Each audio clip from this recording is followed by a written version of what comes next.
Hello guys, welcome back to my channel Pami beauty world. तो कैसे हैं आप सब लोग? आशा करती हूँ आप सब लोग अच्छे होंगे। गाइस, आज की हमारी वीडियो का टॉपिक है कि आप नोज़ के अनवांटेड हेयर्स को आप किस किस तरीके से रिमूव कर सकते हैं। गाइस, अगर आपकी नोज़ में काफ़ी कम हेयर हैं, बिल्कुल कम है, आपको नीड ही नहीं है, तो ना आप नोज़ हेयर वैक्सिंग करवाओ, ना ही नोज़ हेयर कटिंग करवाओ, ना ही आप नोज़ पे कुछ और करवाओ। क्योंकि मैं किसी को सजेस्ट नहीं करती आप नोज़ हेयर वैक्सिंग करवा लो या नोज़ हेयर कटिंग करवा लो। यह सबकी अपनी चॉइस होती है। अगर आपकी नोज़ में कम हेयर हैं, आपको लग रहा है बस हल्की फुल्की कटिंग करवा ले तो चल जाएगा, तो ऐसे में आप नोज़ हेयर कटिंग करवा सकते हैं।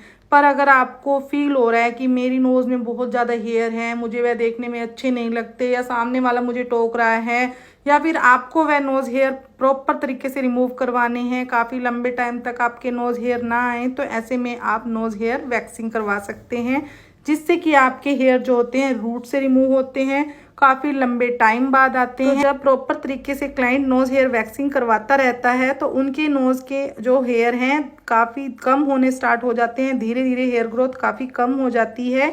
वैक्स करने के लिए मैंने यूज़ की है रिका की ब्राजीलियन वैक्स, जो कि एक पील ऑफ वैक्स है, स्ट्रिपलेस वैक्स है।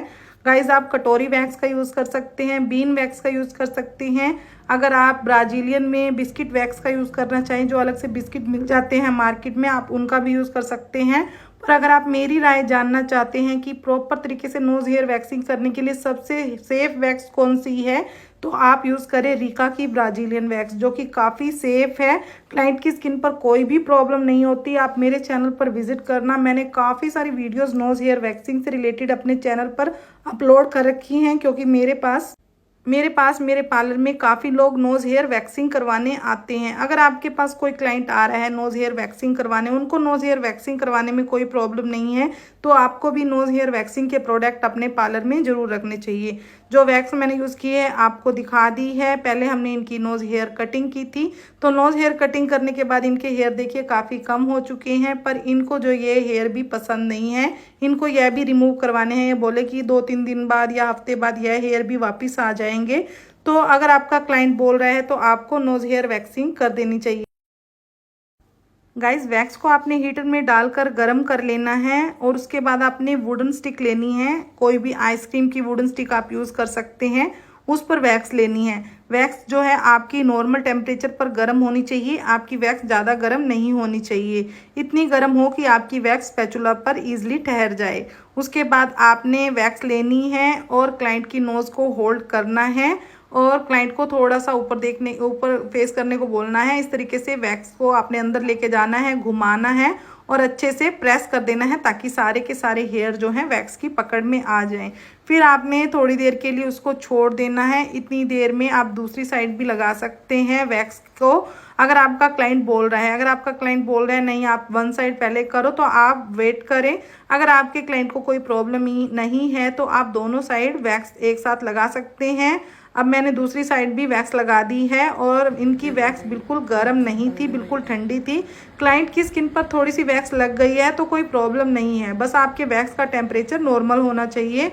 उसके बाद आपने वैक्स को छू कर देखना है। जब आपको लगे ना वैक्स प्रॉपर तरीके से ड्राई हो गई है, क्योंकि एक पील ऑफ वैक्स है, इसमें स्ट्रिप की तो नीड नहीं है। आपने फिर उसके बाद नोज़ को होल्ड करते हुए अच्छे से नोज़ को पकड़ना है, फिर बाहर की साइड स्टिक को पुल कर देना है, खींच देना है। इससे क्या होगा, इजीली आपके क्लाइंट के हेयर रिमूव हो जाएंगे, और प्रॉपर तरीके से आपके क्लाइंट के हेयर अंडर रूट तक रिमूव हो जाते हैं। पर अगर आपको लग रहा है कि वैक्सिंग करवाने के बाद भी क्लाइंट के कुछ हेयर रह गए हैं, तो आप केवल वहीं पर वैक्स लगा दें जहां पर आपको नीड लगे।